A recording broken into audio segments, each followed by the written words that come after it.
सभी छात्रों को मेरा सुप्रभात।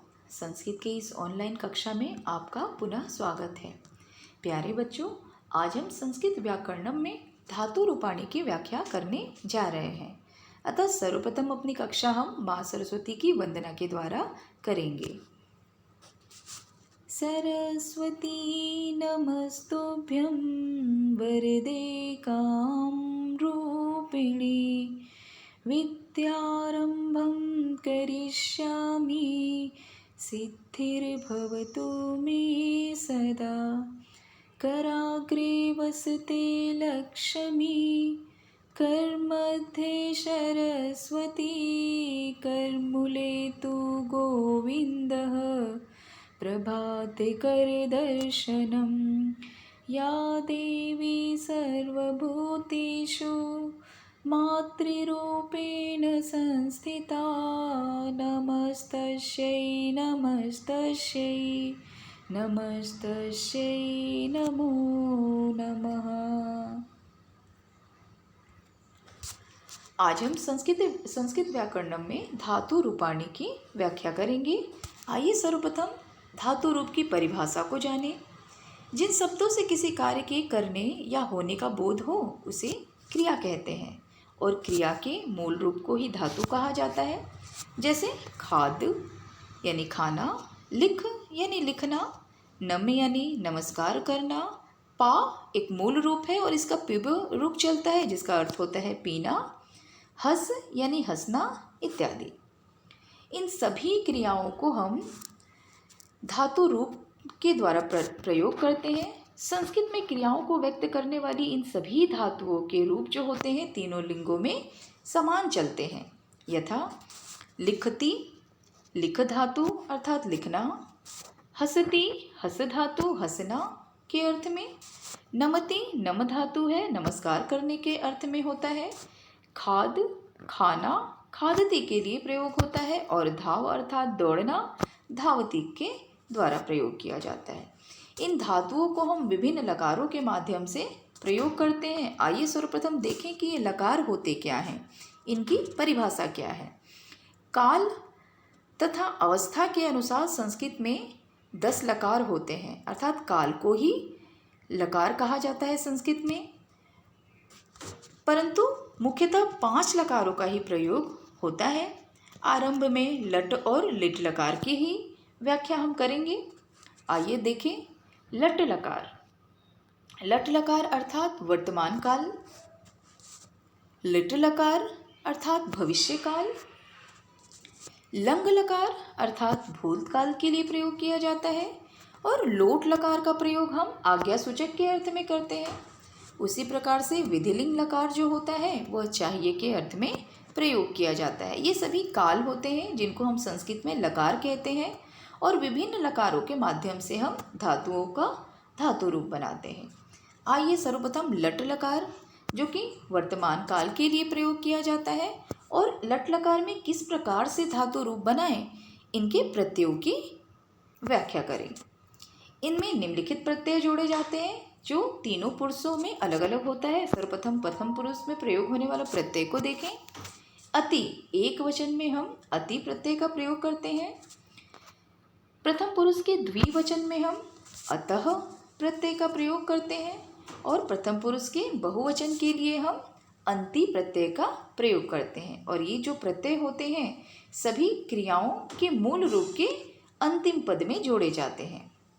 आइए मध्यम पुरुष के एक वचन में प्रयोग होने वाले प्रत्यय को देखें। असि असि का प्रयोग हम एक वचन के लिए करेंगे। द्विवचन में हम अथः मध्यम पुरुष के लिए करते हैं और बहुवचन में हम अथ प्रत्यय का प्रयोग मध्यम पुरुष के लिए करते हैं।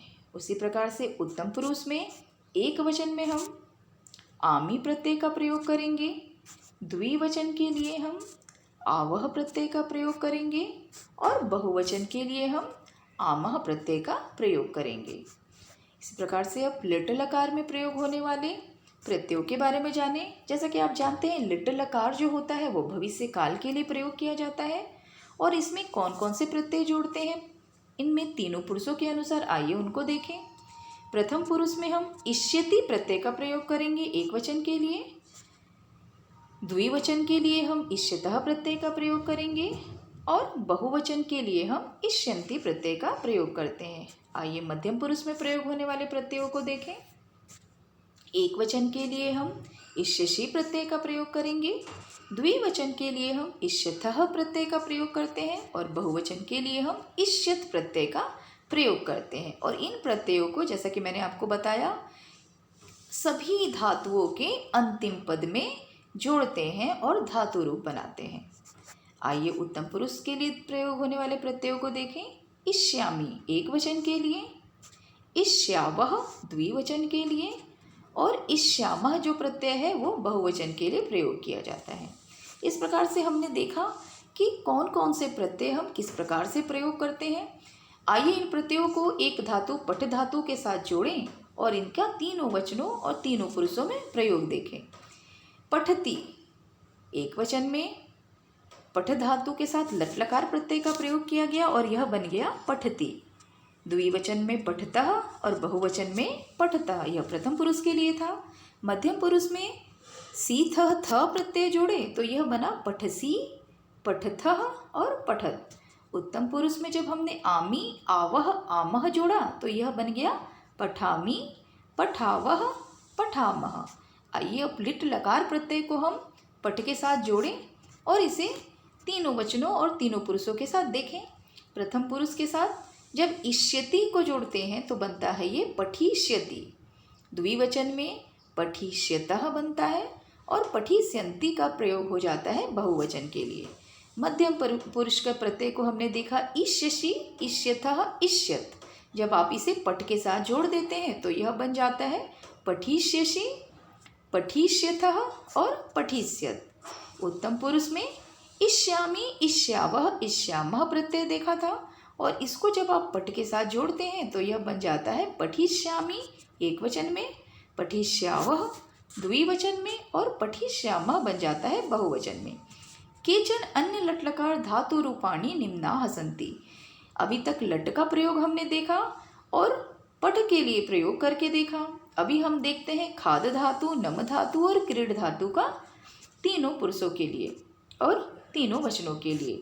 खाद धातु का जब प्रयोग हम किसी संज्ञा के लिए करें, जैसे यहाँ वानर का उदाहरण दिया गया है, अगर खाद धातु को एक वचन में हम प्रत्यय लगाकर करते हैं तो बनता है खादति और किसी संज्ञा के लिए जोड़ दें तो बन जाता है वानरः खादति एक वचन में, वानरौ खादतः द्विवचन में, वानराः खादन्ति यह इसका बहुवचन प्रयोग हो जाता है। नमधाति नम धातु के लिए देखें तो यह होता है एक वचन में बालकः नमति, बालकौ नमतः और बालकाः नमन्ति, यानी बहुत सारे बालक जब नमस्कार करते हैं तो यह बहुवचन में बालकाः नमन्ति के रूप में यह हो जाता है। और इनका सर्वनामों में जब प्रयोग किया जाए तो यह सह, तौ, ते, सा, ते, ता दोनों लिंगों के लिए, पुल्लिंग, स्त्रीलिंग और नपुंसकलिंग दोनों लिंगों के लिए हो जाता है। आइए नम का हम प्रयोग सर्वनाम के साथ करके एक बार देखें। सह नमति पुल्लिंग के लिए, सा नमति स्त्रीलिंग के लिए, उसी प्रकार से तौ नमतः पुल्लिंग के लिए, ते नमतः स्त्रीलिंग के लिए और ते नमन्ति पुल्लिंग के लिए, ताह नमन्ति जो होता है वो बहुवचन के लिए होता है। ये सर्वनाम शब्द हैं। क्रीड धातु जब हम संज्ञा के साथ प्रयोग करते हैं तो यह बनता है, अगर संज्ञा के एक वचन के लिए करें जैसा कि बालक के लिए करें तो बालकः क्रीडति एक बालक खेलता है, बालको क्रीडतः दो बालक खेलते हैं और जब बहुत सारे बालक खेलें तो वह हो जाता है बालकाः क्रीडन्ति। यह तो था संज्ञा रूप। और इसी के साथ हम जब सर्वनाम का प्रयोग करें तो यह बन जाता है सह क्रीडति पुल्लिंग के लिए वह खेलता है के लिए और सा क्रीडति स्त्रीलिंग के लिए वह खेलती है। तौ क्रीडतः जब वह दो खेलें पुल्लिंग में और जब वह दो खेलती हैं तब वो ते क्रीडतः हो जाता है। बहुवचन में जब देखें तो वे खेलते हैं ते क्रीडन्ति और जब वो स्त्रीलिंग के लिए हो तो ताह क्रीडन्ति यानी वे सभी खेलती हैं। तो इस प्रकार से हमने देखा कि किस प्रकार क्रियाओं को सर्वनाम में हम और संज्ञाओं के साथ प्रयोग करें। यहाँ क्रिया जो होती है सर्वनाम और संज्ञा में कभी भी परिवर्तित नहीं होती। क्रिया का वही तीनों वचनों में रूप उसी प्रकार से चलता है। यहाँ जो लिंग होते हैं वे अलग अलग प्रकार से होते हैं। केचन अन्य धातवाः निम्नाः सन्ति। यहाँ पे कुछ अन्य मूल धातुओं को देखेंगे और उनके अर्थों को देखेंगे। दृश्य धातु, दृश्य का पश्य रूप प्रायः प्रयोग किया जाता है और इसका अर्थ होता है देखना। गम जो होता है वह मूल धातु है जिसका हम गच्छ रूप प्रयोग करते हैं, जिस अर्थ होता है इसका जाना। नित्य जो होता है यह भी मूल धातु है और यह नित्य के रूप में प्रयोग किया जाता है और नाचना अर्थात नृत्य करने के अर्थ में यह प्रयोग किया जाता है। दा जो होता है यह भी मूल धातु है, यच के रूप में यह प्रयोग किया जाता है जो कि देने के अर्थ में होता है। स्था यह भी एक मूल धातु है जिसका प्रयोग हम तिष्ठ के अर्थ में, ठहरने के अर्थ में तिष्ठ के रूप में करते हैं।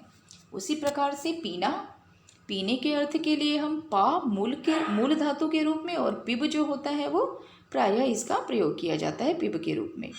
वद अर्थात बोलना, यह मूल धातु है, बोलने के अर्थ में प्रयोग किया जाता है। क्रीड़ खेलने के अर्थ में, क्रीड़ मूल धातु है। भू मूल धातु है और भू अर्थात होने के अर्थ में भव रूप इसका चलता है। उसी प्रकार से अस जो है होने के अर्थ में यह भी मूल धातु के रूप में प्रयोग किया जाता है। इस प्रकार से हमने देखा कि विभिन्न धातु अर्थात क्रियाओं का तीनों वचनों में किस प्रकार से प्रयोग करें और किस प्रकार इनके प्रत्ययों को मूल धातुओं के साथ जोड़ें। अतः आप कुछ अन्य धातु लिखें, उनको प्रत्ययों के साथ जोड़ें और तीनों वचनों व तीनों लिंगों में इनका प्रयोग करें और अपनी कॉपी में लिखें। धन्यवाद।